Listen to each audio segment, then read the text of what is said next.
Hello, it's another beautiful day.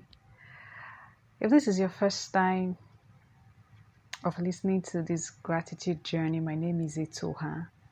This is my gratitude journey. It's a difficult time for everyone all over the world. A lot has happened, a lot is still happening. Many have lost their lives. Families have lost jobs. Some are sick. And if we are not careful, we may just end up depressed.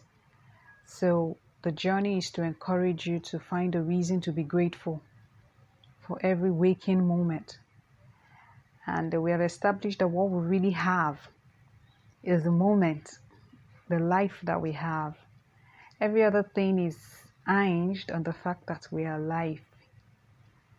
So I want to encourage you out there to find a reason to be grateful. And if you can't really find any, I have mentioned that the basis of it all is life. So if you're listening to this and you have mind presence to hear this, then I want to encourage you and challenge you to be grateful for the mind presence that you have and the fact that you are alive.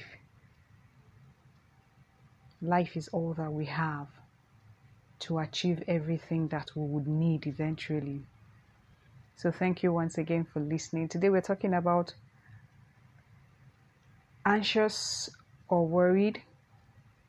Then release the brakes with gratitude. Gratitude refers to the state of thankfulness, a state of being grateful. Gratitude is that thing that can transform a common day like this to thanksgiving, can turn a routine job to joy, can change ordinary opportunities to blessings. It's actually how we think about it and how we choose to see things. That's what makes things special. So you can turn your day, your moments to thanksgiving. Whatever you find to do, you can turn it into one of the greatest thing that gives you joy if you just approach it with a grateful heart. Worry or anxiety, on the other hand, that cannot even take care of tomorrow's trouble. Rather, it empties today of its joy and its potentials. That's actually what worrying does. Worrying is that thinking about problem or unpleasant things that might happen in a way that makes you unhappy. You are frightened. It is a state of being anxious and troubled over potential problems. You are anxious. Things will go wrong. This thing may not ever be all right. I may never get well. That's what anxiety basically is. Worried. How is tomorrow going to look like? I made a mistake yesterday. I can never achieve all that I want to achieve.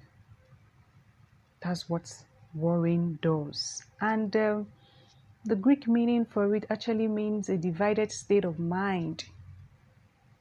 You're divided. Your mind is divided into two halves. You're anxious, you're worried, you're not sure. And as a result, sometimes you're paralyzed. That's what worrying can actually do. Worrying is carrying tomorrow's load with today's strength. You're carrying 2 days at the same time. Sometimes some people even carry years with years at the same time. Things that have happened in the past. You're worrying it will affect your future. And at the end of the day, you're paralyzing the moment. Paralyzing the moment. You're moving into tomorrow before it is time. Do not be anxious about anything. Why empty today of its joy by thinking of tomorrow? Tomorrow will take care of itself. Tomorrow will take care of itself. So the true effects of gratitude is that it helps us to appreciate the moment. The moment. So that's why we're encouraging you to release the brakes. As I already mentioned, there's so much reason to be anxious, but then there's so much more to be grateful for. Anxiety, we already know that if you're not careful, it will affect your sleep. It will affect your appetite. It can even damage your relationships. It can affect your daily habits. Even it can begin to have great impacts on your job. And if it's not handled quickly, it can lead to depression and even result to suicidal thoughts. Doesn't it amaze you how people just wake up and say they want to kill themselves? It's not something that happens once. It's something that has been carried, that has been going on and on and on, sometimes for years. So I want to encourage you, it doesn't matter what has happened yesterday. Release the brakes by being grateful. I had issues with a bit of anxiety during this season. Being alone, single, and living alone. Normally, single people like us, we go out to meet people, go to family, and play with children if you enjoy having children around. But this season of the pandemic, I couldn't go out. At a point, the loneliness, so to say, the being alone decided to really have a chilling effect on me. Because the first thing I do in the morning, I'm looking at the report of the news.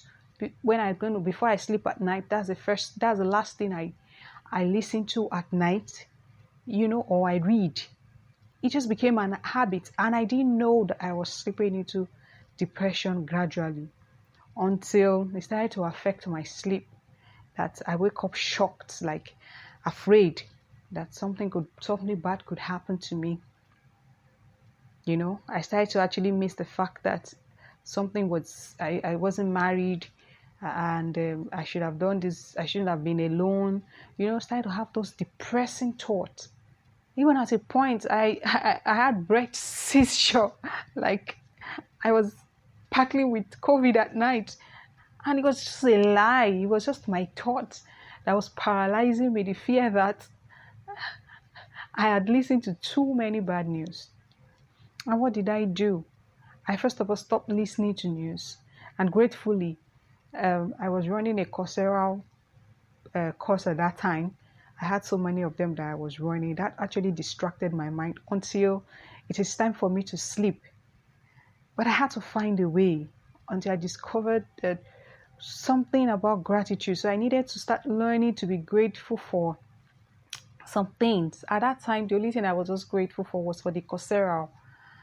Thank God I'm doing this Coursera. And after appreciating Coursera most of the time, I just slip off. But I needed to do much more than that. I started to appreciate the fact that I'm alive. Especially after the seizure, the shortness of breath at night, I started to appreciate the fact that I'm alive and started to be grateful, knowing that if I desire to get married tomorrow, I will meet the right person. It puts everything in perspective. What's going wrong? You could release that brake of worrying by being grateful. You have every reason to be grateful. Gratefulness helps to put things into perspective. That's what gratefulness does for us. It puts things into perspective. What normally you would think it's wrong, gratefulness helps to put it into perspective. When you are grateful, you become more optimistic. What is optimism? Optimism is very simple. You begin to see opportunity. That's what optimism basically is. It keeps you hopeful. You are confident about tomorrow. So how do you maintain gratitude? We talked about it severally. Write down what you are grateful for. If you don't want to write down, recall what you are grateful for. Then write a gratitude letter to someone. We've talked about that severally. If you can read it to the person physically, fine. For this season of pandemic, you may not be able to. Then, as you do your daily Journaling, which we have talked about, which is the first one, journal what you are grateful for. It's like counting your blessings. So take out time to count your blessings. Then at night, list 3 things you are grateful for. For me, it was Coursera for a very long time. I couldn't even find any other reason until I discovered that life itself is the only reason I really need to be grateful. So I added it to my list. So before I sleep again tonight, I would say thank you for life, thank you for health, thank you for provision. Those are the 3 things I do not miss to be thankful for. Then when you wake up in the morning, be thankful for the moment. Life is a present. Then every day is a present. You can unwrap it by being grateful. Appreciate the people in your life. Appreciate the people in your life. Thank them. Then you can take out time to meditate. Then also try and share your grateful thoughts. Share your thankfulness. Not just only write a journal. Count your blessings. Share your grateful thought. In every opportunity that you find, it increases your joy. It increases your joy. So I want to encourage us as we sign off today again. Find a reason to be thankful. Look for someone in your life that you can say thank you to. You can thank your children. You can thank your spouse. You can thank your friends. Then most importantly, be thankful for life, health, and provision. Till I come your way again, keep being thankful. Thank you for listening.